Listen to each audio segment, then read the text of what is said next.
O tema dessa noite é: o Espírito Santo está na sua casa. E eu te convido, toma a tua palavra em Atos dos Apóstolos, capítulo 16, do versículo 27 ao versículo 34. Atos dos Apóstolos, capítulo 16, do versículo 27 ao versículo 34. Na Bíblia Ave Maria é na página 1434.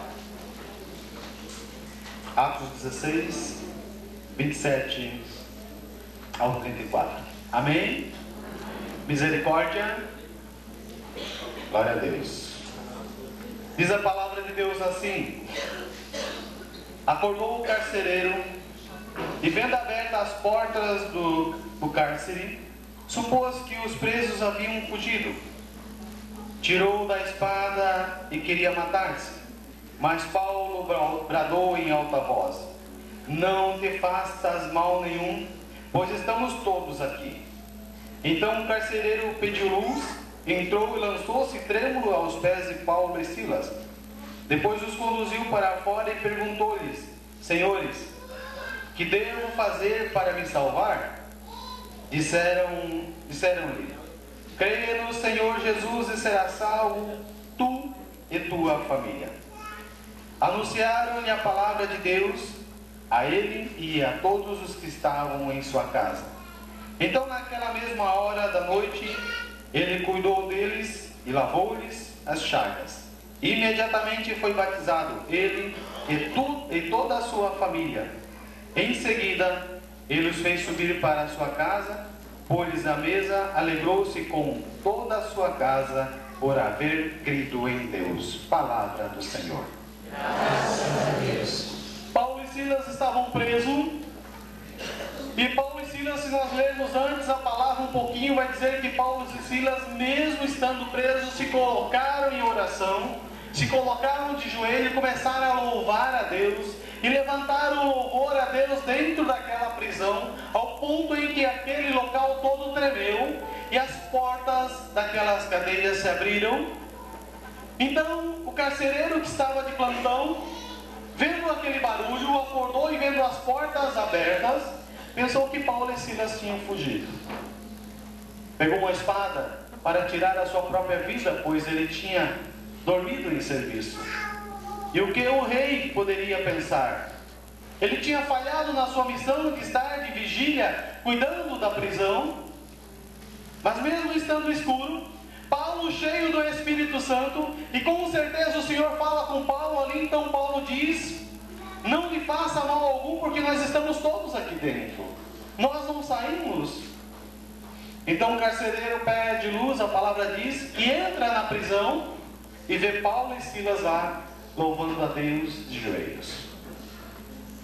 Naquele momento, a ação do Espírito Santo é tão grande naquele lugar, a presença do Senhor é tão forte, que a palavra vai dizer que aquele carcereiro foi tão tocado de ver aqueles dois homens, mesmo com as portas sendo abertas.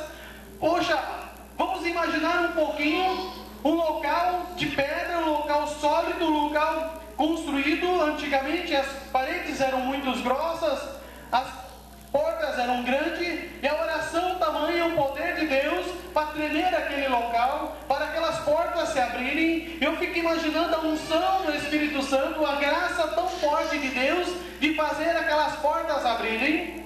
Paulo e Silas podiam ter fugido, mas não, eles permaneceram ali. Permaneceram ali porque Paulo e Silas não tinham medo do que ia acontecer com a vida deles. Eles estavam ali à disposição do Senhor Jesus. Eles estavam numa missão. Paulo e Silas foram presos porque estavam pregando a palavra de Deus. E quando nós deixamos essa ação do Espírito Santo entrar na nossa vida, quando nós nos entregamos à ação do Espírito Santo, nós não temos mais medo do que vai nos acontecer.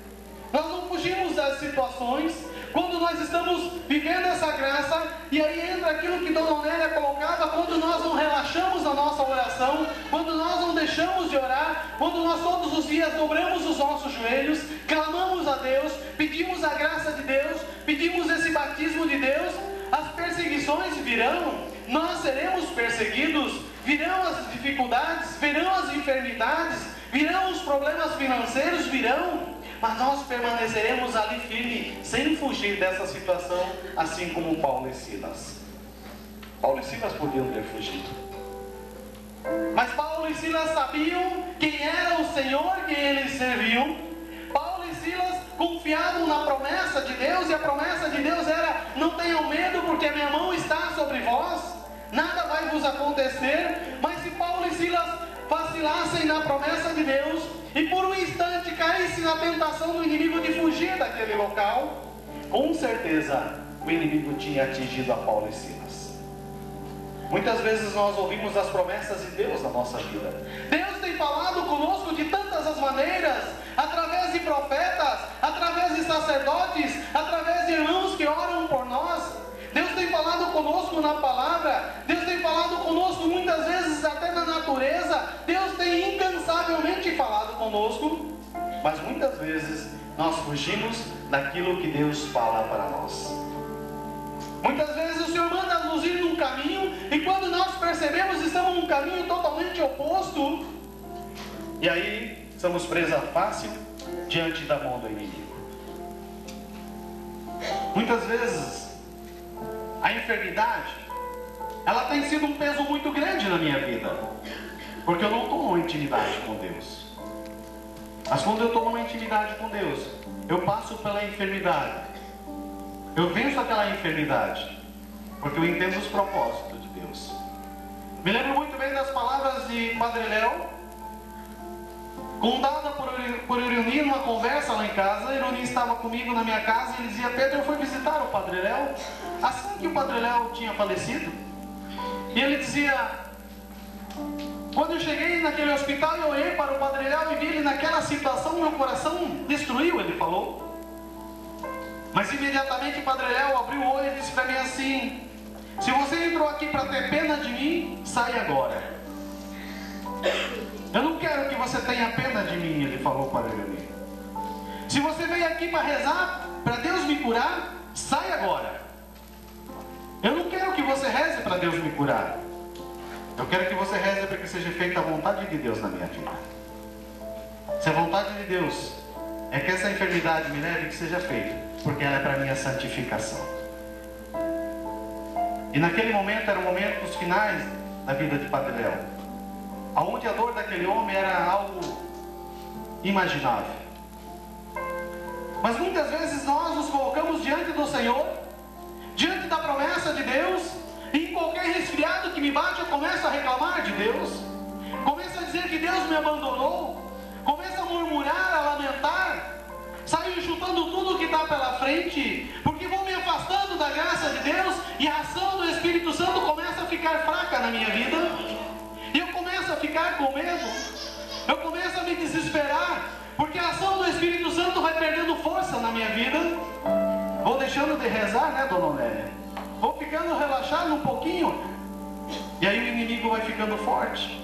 Mas quando eu vivo na plenitude de Deus, como estava Paulo e Silas, com certeza aqueles soldados tinham sido violentos com Paulo e Silas, e aquelas prisões naquela época era um local que era lá no calabouço, era no fundo, era um local úmido, eram paredes úmidas, era algo horrível naquele tempo. Paulo e Silas foi jogado naquela prisão. Com certeza a palavra vai dizer que aquele carcereiro, depois de receber a graça, levou Paulo e Silas e curou as feridas deles.